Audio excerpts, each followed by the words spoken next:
Hola, saludos. Si accesaste a esta presentación, debe ser por una de dos razones. Por un lado, porque te interesa el tema o porque de alguna forma te está afectando a ti o a un ser querido. Ni los adelantos médicos ni los descubrimientos científicos han podido detener una de las crisis que más impactan nuestra sociedad hoy día. Mi nombre es Gerson Morales y en esta presentación les estaré hablando brevemente de qué es el trastorno de conducta, cómo nos afecta. Como veremos a continuación, las estadísticas son alarmantes, pero está en nuestras manos educar al pueblo para que estos números cambien significativamente. Espero les ayude. En esta primera sección lo hacemos con la pregunta ¿qué es un trastorno psicológico? Y les incluimos la definición del mismo y la definición que aparece en el DSM-5, según lo define en este libro.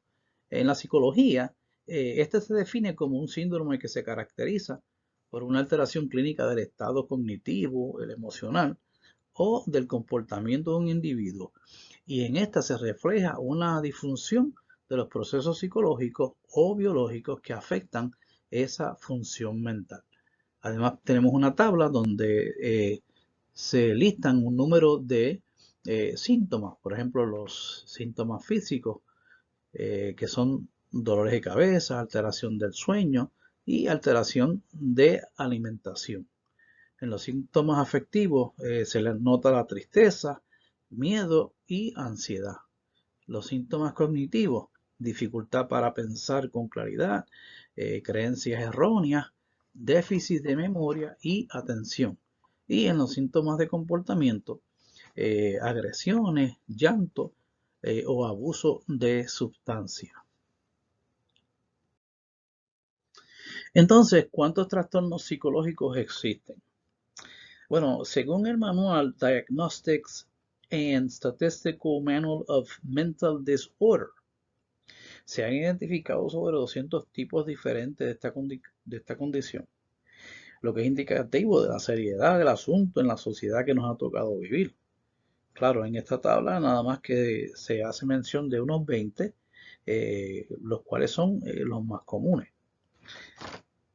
Trastornos del neurodesarrollo, espectro de la esquizofrenia y otros trastornos psicóticos, trastornos bipolares y afines, trastornos de depresión, trastornos por ansiedad, trastorno obsesivo compulsivo y afines, por traumatismo y relacionados con factores estresantes, trastornos de alimentación y conducta, trastornos del sueño y la vigilia, disfunciones sexuales, los relacionados con sustancias y adictivos, etcétera, etcétera. En fin, existe un universo de ellos y se pueden ver en detalle en el texto que le habíamos mencionado anteriormente. Y bueno, una pregunta muy frecuente y de mucho interés es ¿por qué surgen estos trastornos? Y bueno, como habíamos dicho en presentaciones anteriores, es que no existe una causa única, sino que es una combinación de factores biológicos y ambientales que al combinarse pues crean esta condición. Por otro lado, también tienen la perspectiva biopsicosocial que trae como resultado los tres tipos, que son los biológicos, los psicológicos y el social. El supuesto principal es que surge cuando existe una vulnerabilidad o que se activa por diferentes factores estresantes. Seguimos. En esta sección hacemos mención de las señales que caracterizan estos eventos o esta condición.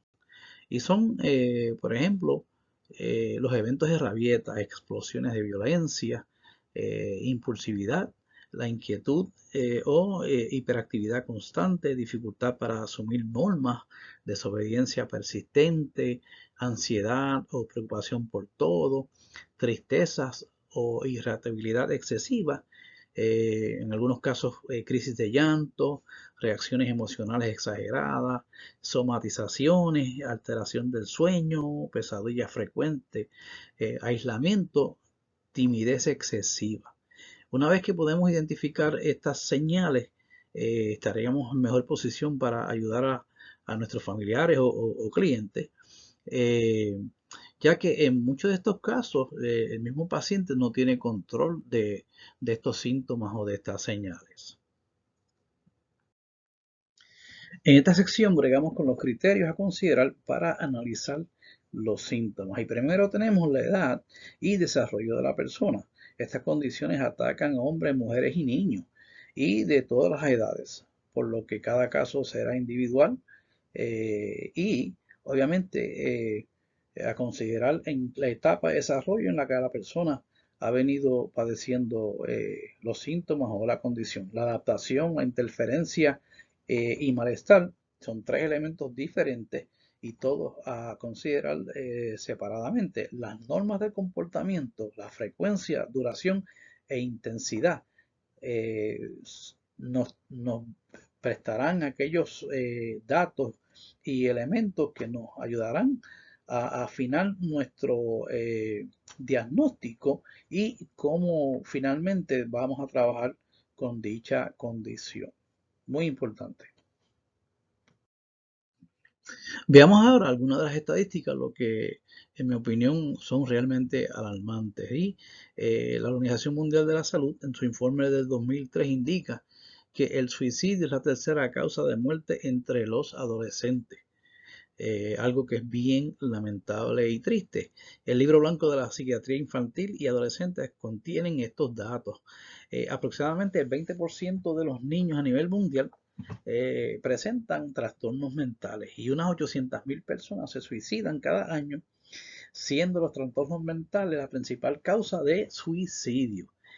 Por otro lado, el estigma de trastornos mentales y discriminación de los enfermos mentales hace que los pacientes se resistan a recibir tratamiento médico, lo que pone sobre nuestros hombros y los profesionales de la salud la responsabilidad de educar al pueblo, haciendo nuestro mejor esfuerzo para que entiendan que los trastornos mentales son una condición como cualquiera otra, que con tratamiento, en algunos casos con medicamentos, pueden darle la oportunidad a la gente a vivir productivamente en la sociedad en la que convive.